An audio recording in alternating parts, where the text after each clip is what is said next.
une femme âgée, dont la pension est la seule source de revenus, dépense tout pour préparer chaque jour un dîner pour les sans-abri.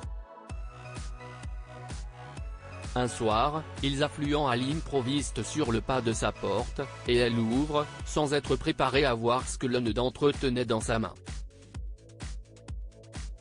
Cindy, assistante sociale à la retraite, a subi la perte la plus brutale de sa vie lorsqu'elle a perdu son mari, Adam, à l'âge de 35 ans.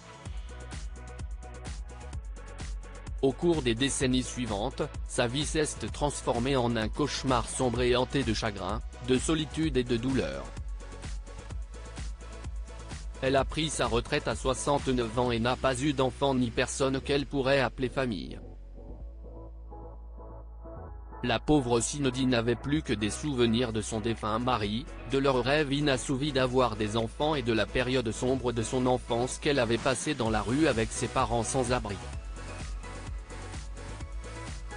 Bien qu'il n'ait été que temporairement sans abri à la suite d'un ouragan, cela a laissé une cicatrice indélébile dans l'âme de Cindy, quelque chose qu'elle ne pourra jamais oublier. Pour tous ceux qui connaissaient la retraite de Cindy, il semblait qu'elle s'était contentée de profiter de sa pension. Ce n'était pas de l'argent gratuit. Elle méritait chaque centime pour ses années de dévouement et de travail acharné.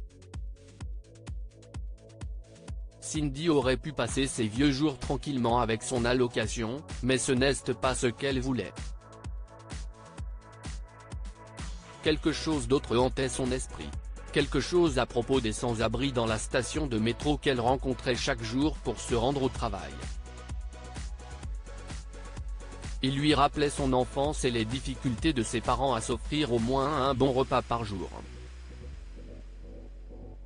Cindy était reconnaissante d'avoir échappé à la rue et à la misère des sans-abri, mais elle souffrait que peu de gens aient la même chance qu'elle. Elle a donc consacré l'intégralité de sa pension à l'achat de produits d'épicerie et à la préparation d'un dîner pour les 25 sans-abri qu'elle connaissait. Chaque jour, Cindy se levait tôt et commençait à travailler dans la cuisine. Tout d'abord, elle préparait d'énormes marmites de porridge et les emballait dans plusieurs récipients jetables. Ensuite, elle commençait à préparer des sandwichs, puis des tortillas et des légumes. Des steaks roulés et des hamburgers figuraient au menu du week-end de pointe. Il n'est pas surprenant que Cindy mange tout ce qu'elle prépare pour les sans-abri. Elle ne préparait jamais rien de spécial ou de séparé pour elle-même. Et préparer un dîner pour autant de personnes par jour, y compris elle-même, n'était pas une tâche facile. Mais elle faisait tout ce qu'elle pouvait pour nourrir les personnes affamées qu'elle connaissait.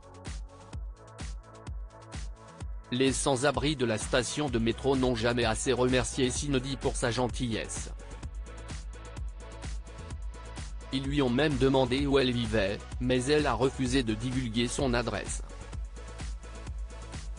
« Je ne suis qu'une vieille dame qui ne veut pas que vous vous endormiez le ventre vide », plaisantait-elle souvent. Mais qui aurait pu imaginer qu'un jour, l'un des gars se faufilerait silencieusement derrière Cindy avec ses amis et rassemblerait tous ses copains sans abri devant sa maison la nuit suivante. « Dépêchez-vous. Nous devons y aller à temps. Nous devons lui faire la surprise », dit le dénommé Jonathan.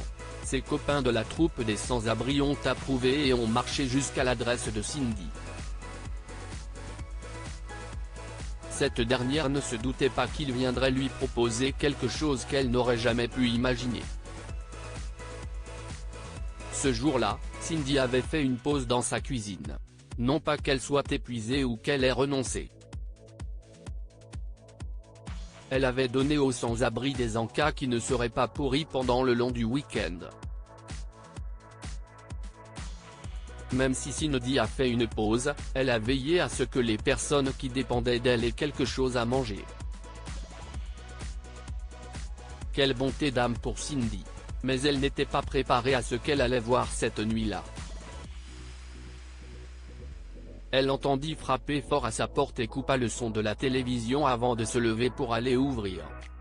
« Qui est venu me voir à cette heure-ci » se demanda-t-elle. « J'arrive, une seconde. » Sur sa terrasse se tenaient les 25 sans-abri à qui elle avait donné à manger. « Oh là là! Qu'est ce qui vous amène ici, et comment avez-vous trouvé mon adresse ?» s'écria-t-elle alors que Jonathan s'avançait vers elle avec une boîte. Cindy fut surprise. « Joyeux anniversaire !» crièrent-ils, en surprenant Cindy. « Joyeux anniversaire à toi, joyeux anniversaire cher !» chantait-il alors que Cindy, stupéfaite, fondait en larmes. Il s'est avéré que Jonathan et quelques sans-abri avaient suivi Cindy la veille jusqu'à sa maison à son insu. Il l'avait entendu parler à quelqu'un au téléphone et lui dire qu'elle n'irait nulle part le lendemain, car c'était son 70e anniversaire. « Nous ne voulions pas nous immiscer dans votre vie. Nous voulions juste en savoir plus sur la gentille femme qui nous a nourris », a déclaré Jonathan. Ensuite, nous avons appris que c'était votre anniversaire aujourd'hui et nous avons acheté ce gâteau et ces bougies pour vous, ajouta un autre. La façon dont les sans-abri ont surpris Cindy le jour de son anniversaire l'a émue aux larmes. Elle les a accueillis chez elle et a partagé son gâteau d'anniversaire avec eux. C'était le meilleur anniversaire qu'elle ait jamais célébré. Que pouvons-nous apprendre de cette histoire? Soyez toujours reconnaissant envers ceux qui vous aident. Cindy a dépensé toute sa pension pour nourrir 25 sans-abri chaque jour.